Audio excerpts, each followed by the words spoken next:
시간이 되었습니다. 우리 함께 신앙 고백하심으로 5월 넷째 주 주일 예배를 하나님께 올려드리겠습니다.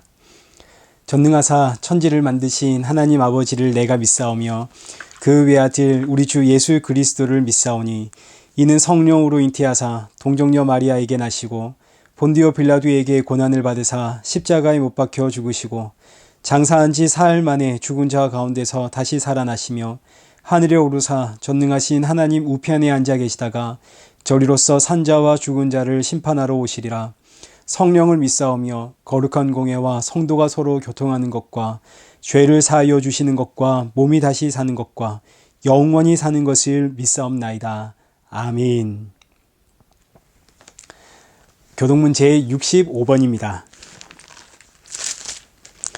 할렐루야. 새 노래로 여호와께 노래하며 성도의 모임 가운데에서 찬양할지어다.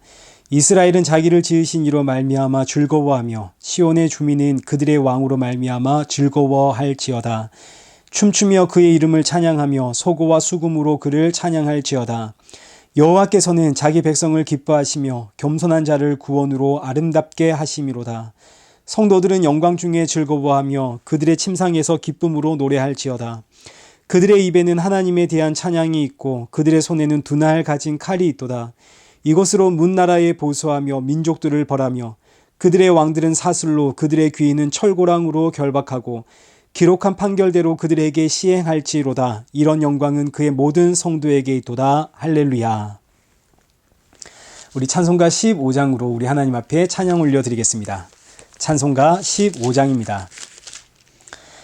하나님의 크신 사랑 하늘에서 내리사 우리 맘에 항상 계셔 온전하게 하소서. 우리 주는 자비하사 사랑 무한하시니 두려워서 떠는 자를 구원하여 주소서. 걱정 근심 많은 자를 성령 감화하시며 복과 은혜 사랑받아 평안하게 하소서. 처음과 끝이 되신 주님 항상 인도하셔서 마귀 유혹 받는 것을 속히 끊게 하소서. 전능하신 아버지여 주의 능력 주시고 우리 맘에 임하셔서 떠나가지 마소서. 주께 영광 항상 돌려 천사처럼 섬기며 주의 사랑 영영토록 찬송하게 하소서. 우리들이 거듭나서 힘이 없게 하시고 주의 크신 구원받아 온전하게 하소서. 영광에서 영광으로 천국까지 이르러 크신 사랑 감격하여 경배하게 하소서. 아멘. 기도하겠습니다. 살아계신 하나님 아버지, 이 귀한 날 예배 드릴 수 있음에 감사합니다. 이 예배를 드리는 시간 내내 이 예배는 오직 예수님의 십자가 은혜로 드릴 수 있다는 사실을 기억하게 하시고, 이 예배 후에는 이 귀한 예수 생명의 증인으로 살아가도록 성령의 충만함 부어 주옵소서. 예수님의 이름으로 기도드리옵나이다. 아멘. 우리 함께 성경 봉독하시겠습니다. 오늘 보실 하나님의 말씀은 사도행전 15장 19절부터 35절의 말씀입니다. 우리 함께 봉독하기는 19절부터 21절까지만 함께 봉독하도록 하겠습니다. 한 절씩 교독하시죠. 그러므로 내 의견에는 이방인 중에서 하나님께로 돌아오는 자들을 괴롭게 하지 말고 다만 우상의 더러운 것과 음행과 목매어 죽인 것과 피를 멀리하라고 편지하는 것이 옳으니, 이는 예로부터 각 성에서 모세를 전하는 자가 있어 안식일마다 회당에서 그 글을 읽음이라 하더라. 아멘. 교회 소식 알려드리겠습니다. 지금 코로나 사태로 인해서 벌써 2달간 인터넷 예배를 올려드리고 있는 중입니다. 6월부터는 정상 예배를 드릴 수 있을까? 여기에 대해서 지난주에 함께 의논을 했고, 일단 5월 마지막 주까지는 상황을 지켜보다가 이제 결정을 하자, 이렇게 이야기를 마쳤습니다. 벌써 다음 주가 마지막 주입니다. 지난주에 보니까 운식점도 이제 개업을 했고 손님을 받기 시작을 했고, 6월부터는 부분적으로 이제 학생들 학교가 개학도 하기로 했습니다. 물론 BC주에 여전히 이 확진자가 나오고 있기는 합니다만, 여러분 이 코로나 사태와 예배 정상화를 위해서 계속해서 기도해 주시고, 그리고 다음 주에는 예배 후 12시에 줌으로 화상 미팅을 가지겠습니다. 여러분 많은 참여 부탁을 드립니다. 일회 교회에 헌금하시길 원하시는 분들은 아래의 글을 참고하시면 되겠습니다. 오늘 우리가 살펴볼 말씀은 사도행전 15장 19절부터 35절까지의 말씀인데, 성도의 신앙생활이라는 제목으로 함께 말씀을 살펴보도록 하겠습니다. 지난주 말씀을 간략히 정리하면 이제 15장 1절의 말씀처럼 예루살렘 교회에서 어떤 사람들이 내려와서 모세의 법대로 할례를 행하지 않으면 능히 구원을 받을 수 없다라고 가르치는 사람들이 내려왔습니다. 이 가르침으로 인해 안디옥 교회는 완전히 뒤집혔죠. 바울과 바나바를 향한 불신도 생겼습니다. 그렇다면 우리는 지금까지 반쪽짜리 복음을 들어왔단 말인가? 그 결과 누구의 말이 맞는지 안디옥 교회는 바울과 바나바 그리고 안디옥 교회 몇 사람을 예루살렘 교회로 보냈고, 그들이 이제 예루살렘 교회를 방문을 했습니다. 예루살렘 교회는 이 문제로 인해서 종교회의를 소집을 했고, 여러 의견들이 있었지만 그 결론은 베드로에 의해서, 본문 11절입니다. 우리는 그들이 우리와 동일하게 오직 우리 주 예수 그리스도의 은혜로 구원받는 줄 믿노라. 오직 예수, 오직 믿음이라고 하는 결론이 내려졌습니다. 사도 야고보도 아모스 선지자의 글을 인용해서 베드로의 결론이 지극히 옳음을 증명을 했습니다. 우리도 이방인도 오직 주 예수 그리스도의 은혜로만 구원을 받는다. 최종 결론이 내려졌습니다. 그리고 이어지는 본문이 오늘 말씀입니다. 그렇다면 성도는 신앙생활을 어떻게 해야 합니까? 여기에 대한 내용입니다. 지금까지 유대인들의 신앙생활은 할례와 율법을 지키는 것이었습니다. 율법과 할례를 지키지 않아도 된다. 그렇다면 대체 우리는 신앙생활을 어떻게 하라는 이야기입니까? 이런 의문이 당연히 생기겠죠. 여기에 대한 말씀이 오늘 본문입니다. 19절 보시죠. 그러므로 내 의견에는 이방인 중에서 하나님께로 돌아오는 자들을 괴롭게 하지 말고, 여기서 그러므로라는 단어가 이제 최종 결론을 포함하고 있습니다. 오직 우리 주 예수 그리스도의 은혜로 구원을 받는다. 그러므로 이방인 중에서 하나님께로 돌아오는 자들을 괴롭게 하지 마라. 자, 이 말씀은 쉽게 이방인들에게 할례를 행하라고 요구하지 마라. 이제 이런 뜻입니다. 이방인들에게 할례와 율법을 요구하지 마십시오. 그리고 동시에 이 말씀은 우리 역시 유대인으로서의 특권을 포기하자, 내려놓자, 이런 뜻입니다. 우리도 할례라고 하는 이 멍에를 벗어버리자. 유대인들에게 있어서 할례는 생명입니다. 태어나자마자 할례를 행함으로써 우리는 하나님의 백성이야를 인치는 것인데, 지금 야고보는 이 특권을 포기하자, 이거 아무것도 아니다. 할례를 통해서 하나님의 백성이 되는 것이 아니라 이 할례가 뜻하는 바 곧 우리 주 예수 그리스도를 믿음으로 하나님의 백성이 된다. 이 이야기가 19절의 말씀입니다. 할례로 이방인들을 괴롭히지 마십시오. 우리도 할례의 멍에에서 벗어나십시다. 아니 그렇다면 성도는 어떻게 신앙생활을 해야 된단 말입니까? 이어지는 20절입니다. 다만 우상의 더러운 것과 음행과 목매어 죽인 것과 피를 멀리하라고 편지하는 것이 옳다. 지금 19절은 야고보가 유대 기독교인들에게 하는 말입니다. 우리가 할례를 가지고 이방 성도들을 괴롭히는 것이 옳지 못하다. 왜? 오직 믿음으로 구원을 받으니까. 여기까지는 지금 아무런 문제가 없죠. 오직 믿음으로 구원을 받는다. 자, 문제는 20절입니다. 20절의 말씀은 사도 야고보가 유다에 있는 성도들과 이방 성도들, 특히 이방인 성도들을 향해 권면하는 말씀입니다. 그렇다면 우리는 어떻게 신앙생활을 해야 됩니까? 20절, 다만 우상의 더러운 것과 음행과 목매어 죽인 것과 피를 멀리하라고 편지하는 것이 옳다. 그러니까 지금 여러분 이방인들에게 할례를 권하지 마십시오. 그거 옳지 못합니다. 이방인들을 괴롭히지 마십시오. 그리고 우리도 할례에서 벗어나십시다. 그러나 이방인들이 우상의 더러운 것과 음행과 목매어 죽인 것과 피째 먹는 것에서 벗어나는 것이 옳습니다. 그럼 이게 지금 대체 무슨 이야기입니까? 이 말씀은 결국 할례는 행하지 마십시오.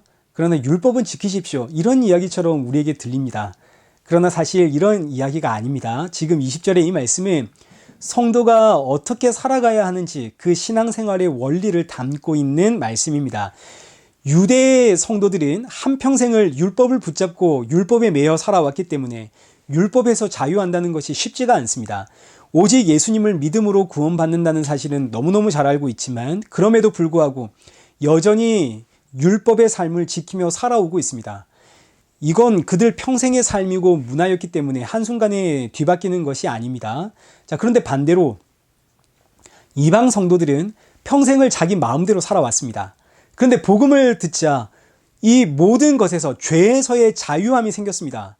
그래서 여기 20절에 기록된 이 항목들은 이방 성도들은 원래 여기 이 문제에 있어서 자유했던 민족들이고 유대인들에게는 지금 이 말씀들이 자유할 수가 없는 너무너무 어려운 율법의 말씀들입니다. 자, 20절 다시 한번 보십시오. 그 첫 번째가 우상에게 절한 제물입니다. 우상의 더러운 것. 우상의 더러운 것이란 우상에게 제사 드린 음식을 뜻하는데 예수님을 믿는 성도들에게 우상이라는 것은 없습니다. 존재하지 않습니다. 사람들은 신이라고 이야기하지만 성도에게는 그런 거 없죠. 그거 아무것도 아닙니다. 신이란 없습니다.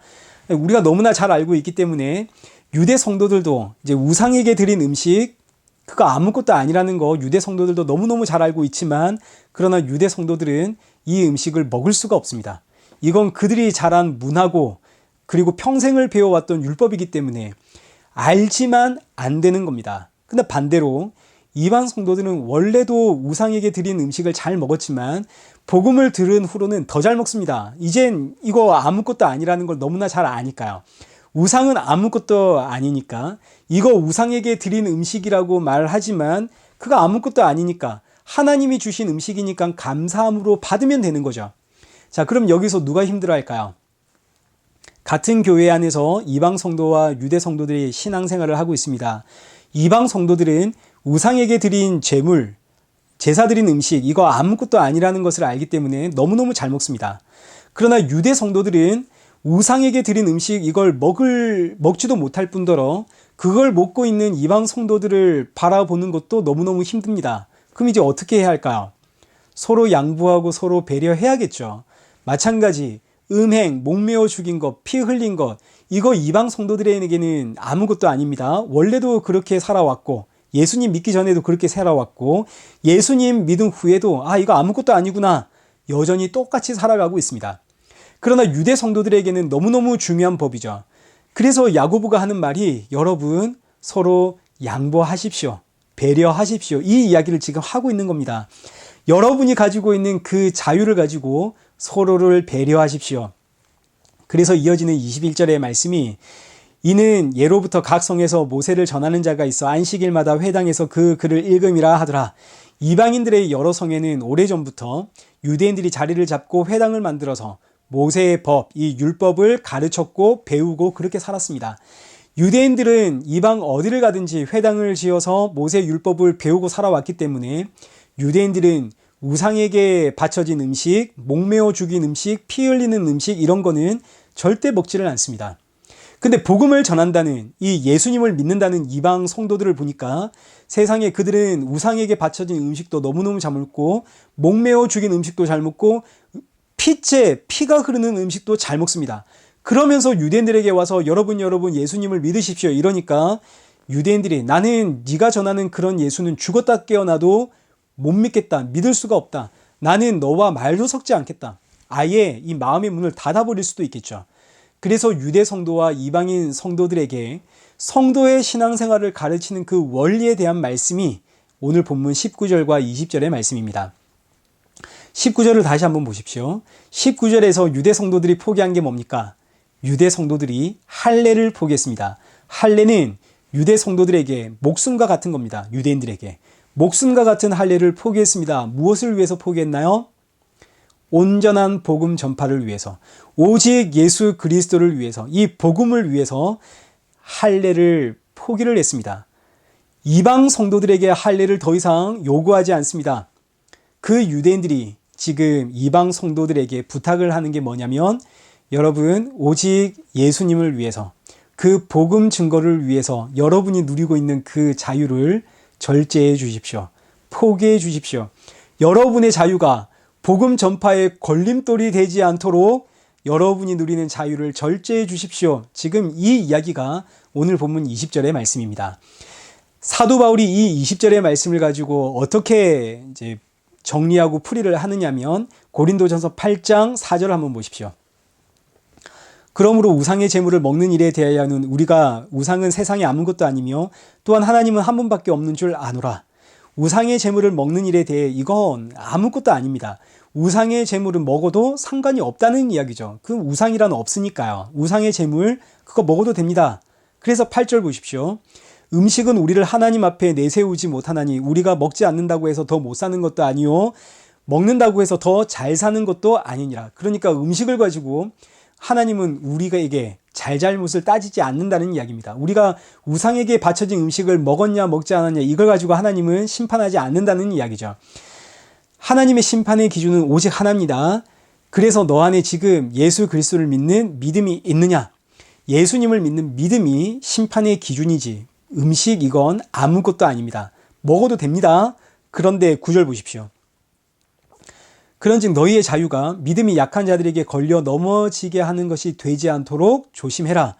그러니까 나는 지금 믿음의 자유가 있습니다. 우상의 제물 이거 아무것도 아니라는 신앙의 지식도 있습니다. 감사함으로 받으면 문제될 게 아무것도 없죠. 그러나 나의 이 믿음의 자유함이 나의 이 신앙의 지식이 약한 자들을 걸려 넘어지게 하는 것이라면 그러면 나는 이 신앙의 지식과 그리고 이 신앙의 경건, 이 신앙의 자유함을 사용하지 않겠다. 지금 이 이야기를 사도 바울이 하고 있는 겁니다. 10절 말씀을 보십시오. 지식 있는 네가 우상의 집에 앉아 있는 것을 누구든지 보면 너의 지식으로 그 믿음이 약한 자가 멸망하나니 이같이 너희가 형제에게 죄를 지어 그 약한 양심을 상하게 하는 것이 곧 그리스도에게 죄를 짓는 것이니라. 나의 이 믿음의 지식과 나의 이 자유함이 연약한 형제를 실족하게 했다면 이건 예수님께 죄를 짓는 것과 똑같다. 예수님께 죄를 짓는 게 뭔가요? 어떻게 하면 예수님께 죄를 짓는 겁니까? 예수님께 죄를 짓는 행위는 딱 하나밖에 없습니다. 예수님을 안 믿는 것. 그러니까 나의 믿음의 지식과 신앙의 자유함으로 믿음이 연약한 자들을 실족하게 했다면 그 사람은 바로 예수님을 안 믿는 사람이다. 이런 이야기입니다. 그래서 사도 바울의 결론이 13절. 그러므로 만일 음식이 내 형제를 실족하게 한다면 나는 영원히 고기를 먹지 아니하여 내 형제를 실족하지 않게 하리라. 사도 바울은 복음으로 자유함을 얻었습니다. 무엇이든지 먹을 수 있고 무엇이든지 할 수 있습니다. 그러나 나의 이 자유함이, 나의 이 복음의 지식이 누군가를 실족하게 한다면 나는 나의 이 지식과 자유함을 사용하지 않겠다. 그래서 고린도전서 8장, 이 8장을 시작하는 우상의 제물에 대한 내용입니다. 8장이. 이 8장을 시작하는 1절의 말씀이 우상의 제물에 대하여는 우리가 다 지식이 있는 줄을 아나 지식은 교만하게 하며 사랑은 덕을 세우느니라. 지식은 사람을 어떻게 한다고요? 교만하게 만듭니다. 내가 복음으로 자유함을 얻었다. 우상에게 절한 음식 그거 아무것도 아니다. 신앙생활은 이렇게 하는 것이다. 믿으려면 제대로 알고 믿어야 한다. 이런 신앙의 지식들은 사람을 교만하게 만듭니다. 반대로 사랑은 덕을 세우죠. 성도는 신앙의 지식을 자랑하는 사람 아닙니다. 내가 복음을 안다는 그 신앙의 지식 자랑하는 사람은 성도가 아니라는 이야기입니다. 성도는 사랑을 자랑하는 자입니다. 사랑이 뭡니까? 요한 1서 4장 10절에 사랑은 여기 있으니 우리가 하나님을 사랑한 것이 아니요 하나님이 우리를 사랑하사 우리 죄를 속하기 위하여 화목제물로 그 아들을 보내셨습니다. 그러니까 사랑은 곧 하나님이 보내신 예수 그리스도가 사랑입니다. 성도는 내가 아는 그 지식을 자랑하는 사람이 아니라 하나님의 사랑이신 예수 그리스도를 자랑하는, 예수 그리스도를 증거하는 사람이 바로 성도입니다. 그래서 고린도전서 8장 1절과 2절 보십시오. 지식은 교만하게 하고 사랑은 덕을 세우나니 만일 누구든지 무엇을 아는 줄로 생각하면 아직도 마땅히 알 것을 알지 못하는 사람이라. 내가 성경 지식을 좀 안다고 생각하는 그 사람은 지금 마땅히 알아야 할 것이 무엇인지를 모르는 사람이다.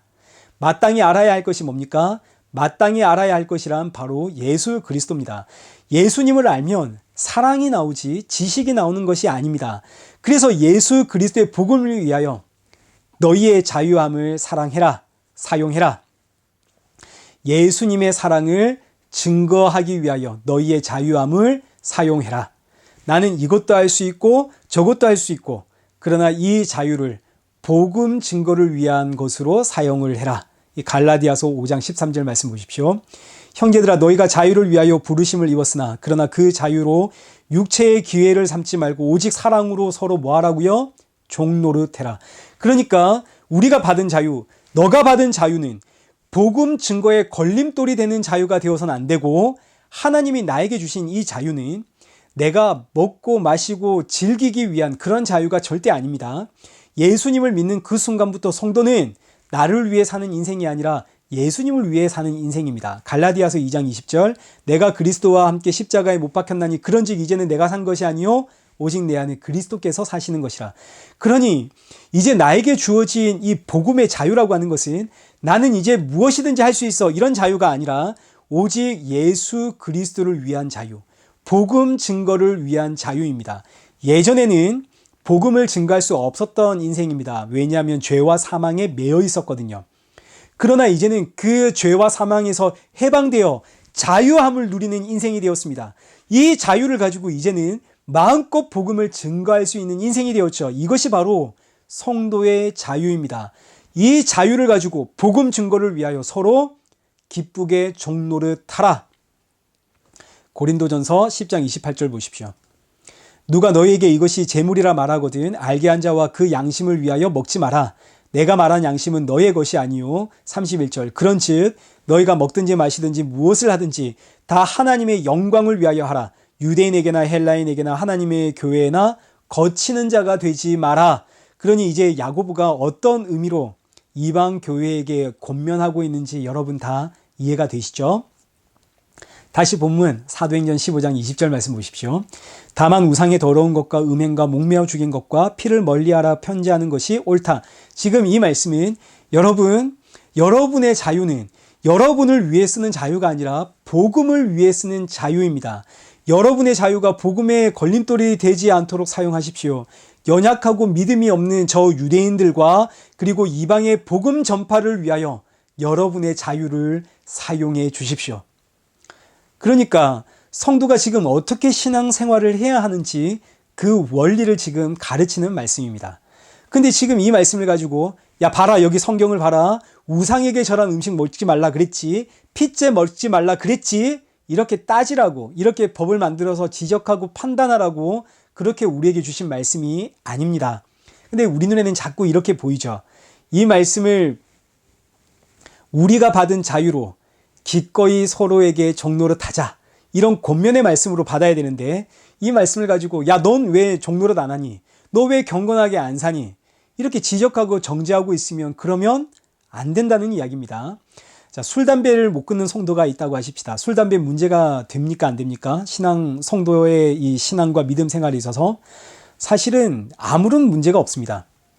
그러나 연약한 자가 실족할까봐 복음 전파를 위해서 금주하고 금연하자, 우리 절제하자, 기꺼이 종노릇하자. 이렇게 이야기가 진행이 되어야 하는 것인데, 야, 너 술, 담배도 못 끊으면서 네가 무슨 믿음의 사람이냐. 예수님을 믿는 사람이 경건의 모습이 나와야지. 지금 네 모습 한번 봐라. 네 삶이 왜 그 모양이냐. 이렇게 내가 가지고 있는 경건의 지식으로 상대방을 아주 그냥 눌러버리고 죽여버리는 이러라는 말씀이 아닙니다. 무엇보다 이렇게 지적하시는 분들은 회개하셔야 됩니다. 우리 방금 살펴봤듯이 고린도전서 8장 2절, 만일 누구든지 무엇을 아는 줄로 생각하면 그는 아직도 마땅히 알 바를 알지 못하는 자다. 진짜 알아야 하는 게 뭡니까? 이런 너와 날 위해 죽으시고 부활하신 예수 그리스도의 그 십자가의 사랑과 공의, 이거 알아야 됩니다. 근데 마땅히 알아야 할 이 예수님의 공의와 사랑을 모르니까 신앙이라는 이름으로, 경건이라는 이름으로 상대방을 정죄하고 판단하고 그냥 밟아버리려고 이러시면 안 됩니다. 성도는 그럼에도 불구하고 이런 날 위해 십자가에 죽으신 예수 그리스도, 그분을 증거하는 겁니다. 이 예수님을 위해, 이 복음 증거를 위해 저와 여러분의 자유를 쓰는 거죠. 복음 전파를 위해 나는 기꺼이 예수님의 종이 되겠습니다. 여러분의 종이 되겠습니다. 이게 오늘 본문의 가르침입니다. 자, 그런데 보십시오. 지금부터가 중요합니다. 앞에 거는 다 잊어버려도 됩니다. 지금부터 여러분 잘 들으십시오. 그런데 여러분, 우리 기꺼이 종노릇하고 있습니까? 복음 증거를 위하여 내 가족들에게 종노릇하고 계십니까? 복음 증거를 위하여 내 이웃들에게 종노릇하고 계십니까?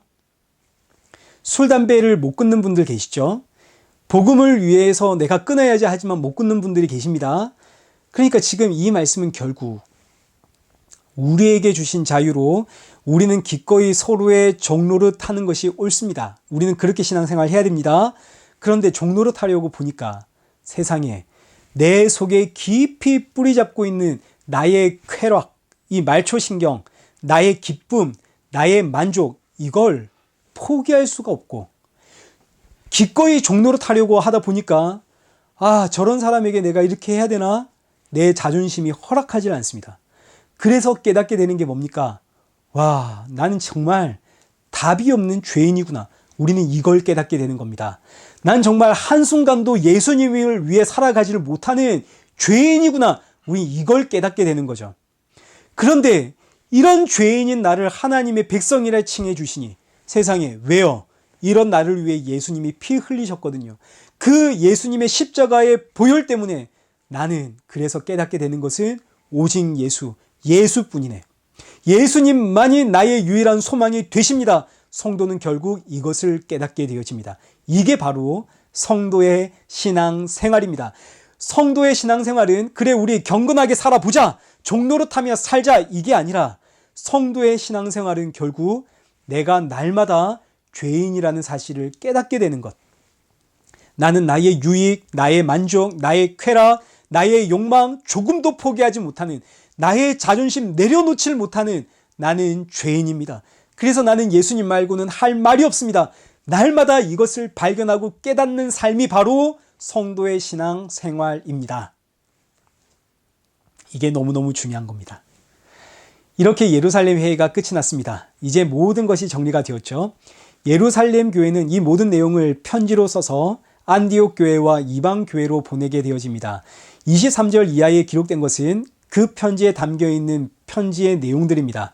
이 내용들은 우리가 지금까지 살펴본 내용들의 요약 정리이기 때문에 그냥 쭉 읽어가면서 살펴보고 말씀을 맺도록 하겠습니다. 23절부터 보시죠. 23절은 이 편지의 수신자들을 기록하고 있습니다. 안디옥 교회와 수리아와 길리기아에 있는 이방 교회, 이 교회들은 전부 다 바울과 관련되어 있는 교회들입니다. 안디옥 교회는 바울과 바나바를 파송한 교회이고, 수리아와 길리기아에 있는 교회는 바울과 바나바가 선교지에서 개척한 교회들입니다. 무엇보다 이방 교회의 책임자가 바울과 바나바입니다. 바울과 바나바는 이방 교회에서 오직 예수 그리스도를 믿음으로 구원을 받습니다. 이 복음을 증거하고 가르쳤는데, 어떤 이들이 와서 아니다, 할례를 받아야만 구원받는다 라고 가르치니까, 지금 이 사건은 안디옥 교회에서 일어난 사건이지만 사실 얼마든지 이방 교회 안에서 얼마든지 일어날 수 있는 사건이기 때문에 지금 이방에 있는 모든 교회에게 똑같은 편지를 동일하게 보내는 거죠. 이 편지에 기록되어 있는 내용이 24절입니다. 들은즉 우리 가운데서 어떤 사람들이 우리의 지시도 없이 나가서 말로 너희를 괴롭게 하고 마음을 혼란하게 한다 하기로. 그러니까 지금 안디옥 교회에 와서 여러분 할례 받지 않으면 구원 못 받습니다. 율법 지키지 않으면 구원 못 받습니다. 이렇게 가르치는 자들은 예루살렘 교회와 전혀 상관이 없는 사람들이다. 이렇게 공식적으로 선포하는 내용입니다. 그들은 자신의 견해를 마치 진리인 양 가르치는 자로 예루살렘 교회와 우리와 전혀 상관이 없습니다. 이걸 달리 표현하면 이들은 다른 복음을 증거하고 있는 거짓 교사들입니다. 그리고 이어지는 25절, 우리 주 예수 그리스도의 이름을 위하여 생명을 아끼지 아니하는 자인 우리가 사랑하는 바나바와 바울을 함께 너희에게 보내기로 만장일치로 결정하였습니다. 지금 안디옥 교회는 바나바와 바울을 향한 불신이 생겼습니다. 그동안 우리가 들은 복음은 반쪽짜리 복음 아닌가? 왜요? 예루살렘에 와서 교사들이 율법을 지켜야만 구원받는다 이렇게 가르치니까 불신이 생긴 거죠. 이 불신은 다른 이방 교회에서도 얼마든지 생길 수 있는 불신입니다. 그래서 이 불신을 완전히 없애버리기 위해서 이 예루살렘 교회가 바울과 바나바를 소개할 때 바울과 바나바는 예수 그리스도를 위하여 생명을 아끼지 아니하는 선생들이고 우리가 예루살렘 교회의 사도와 장로들이 너무나 사랑하고 너무나 존경하는 선생입니다. 모든 불신을 없애버리는 거죠. 예루살렘 교회가 사랑하고 존경하는 그 선생이 바로 여러분들의 선생입니다. 이렇게 세워주는 말씀입니다. 27절에 기록되어 있는 유다와 실라는 예루살렘 교회의 대표로 예루살렘 교회에서 일어난 종교회의의 결과를 안디옥 교회에 직접 전달하는 증인들입니다. 28절, 성령과 우리는 이 요긴한 것들 외에는 아무 진도 너희에게 지우지 아니하는 것이 옳은 줄 알았다. 자, 28절의 말씀은 성령을 통해서 우리도 이제 알게 되었습니다. 오직 예수 그리스도를 믿는 믿음 외에 아무것도 없습니다. 라는 이야기입니다. 29절. 그러나 우상의 제물과 피와 목매어 죽인 것과 음행을 멀리할지라 이에 스스로 삼가면 잘되리라 평안함을 원하노라. 29절의 말씀은 문자 그대로 우상의 제물과 피와 목매어 죽인 것과 음행을 멀리하십시오. 이런 이야기가 아니라 성도가 살아가는 삶의 원리를 말하고 있습니다. 여러분이 가진 자유로 연약한 자들의 종이 되십시오. 예수님을 생각하면 제일 쉽습니다. 예수님 하늘 영광 버리셨죠.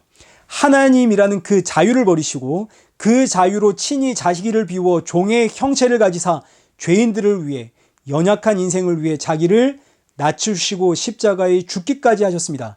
그러니까 예수님의 자유는 종 노릇하는 자유입니다. 이것이 바로 성도의 삶의 원리입니다.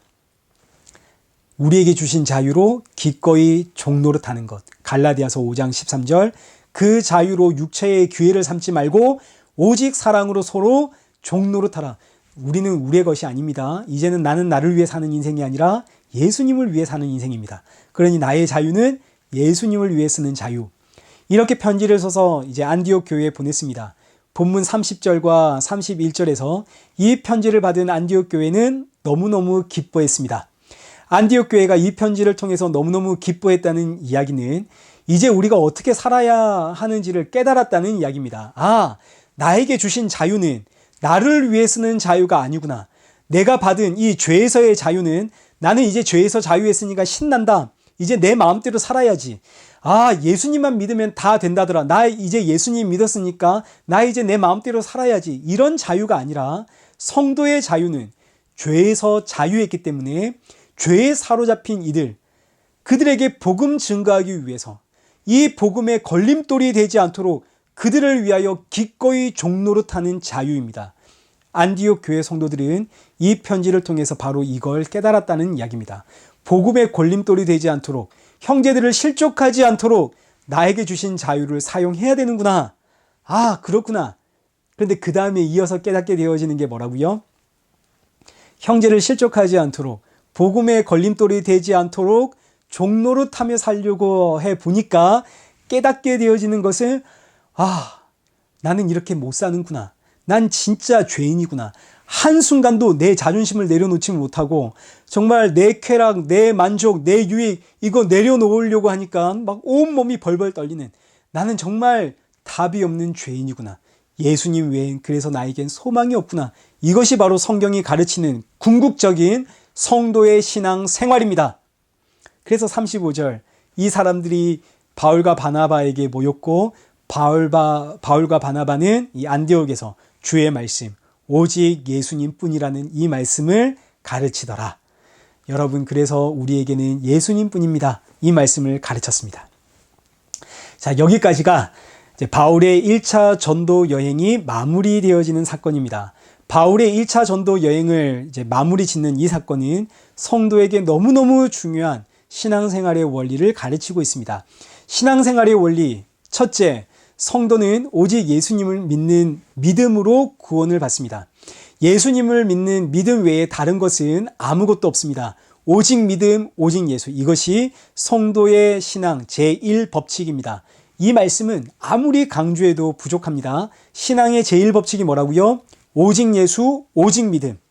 신앙생활의 두 번째 원리는 성도의 자유는 복음의 걸림돌이 되지 않도록 서로 종노릇하는 자유입니다. 고린도전서 10장 23절 보십시오. 모든 것이 가하나 모든 것이 유익한 것은 아니요 모든 것이 가하나 모든 것이 덕을 세우는 것은 아니니라. 31절 그런즉 너희가 먹든지 마시든지 무엇을 하든지 다 하나님의 영광을 위하여 하라. 이 신앙의 원리를 붙잡고 내 삶에 적용하게 되어지면 깨닫게 되는 것은 나는 죄인이구나. 난 정말 죄인이구나. 나의 소망은 예수님 뿐이구나. 자, 그러니 신앙생활의 두 번째 원리도 뭡니까? 오직 예수. 자, 정리하면 성도의 신앙생활 첫째 원리는 오직 예수, 둘째 원리도 오직 예수, 셋째가 있다면 셋째 원리도 오직 예수, 넷째도 오직 예수, 다섯째도 오직 예수. 우리 주 예수 그리스도 다시 오시는 그날까지 나는 오직 예수님 뿐입니다. 이 신앙의 고백이 날이 갈수록 더욱더 깊어져 가는 저와 여러분 되시길 축원합니다. 우리 함께 기도하겠습니다. 살아계신 하나님 아버지, 죄와 사망에서 우리를 건져 자유함 주신 것 감사합니다. 주께서 주신 이 자유가 복음 증거의 걸림돌이 되지 않도록 복음 증거를 위하여 기꺼이 종노릇하는 성도가 되어질 수 있도록 이 땅의 모든 주의 백성들에게 성령의 충만함 부어 주옵소서. 그리고 이 삶의 원리를 삶에 적용할 때마다 왜 오직 예수님 뿐인지 이 믿음의 깊이가 더욱더 깊어지도록 우리 모두에게 은혜 부어 주옵소서. 예수님의 이름으로 기도드리옵나이다. 아멘. 우리 찬송가 425장 찬양하신 이후에 축도로 예배를 마치겠습니다. 주님의 뜻을 이루소서. 고요한 중에 기다리니 진흙과 같이 날 빚으사 주님의 형상 만드소서. 주님의 뜻을 이루소서.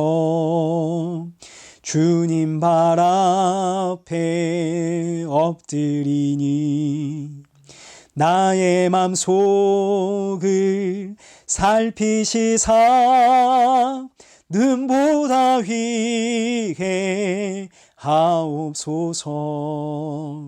주님의 뜻을 이루소서.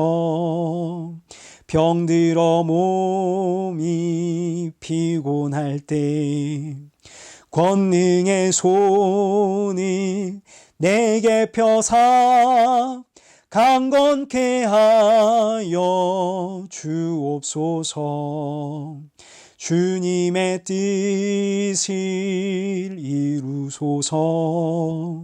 온전히 나를 주장하사 주님과 함께 동행함을 만민이 알게 하옵소서.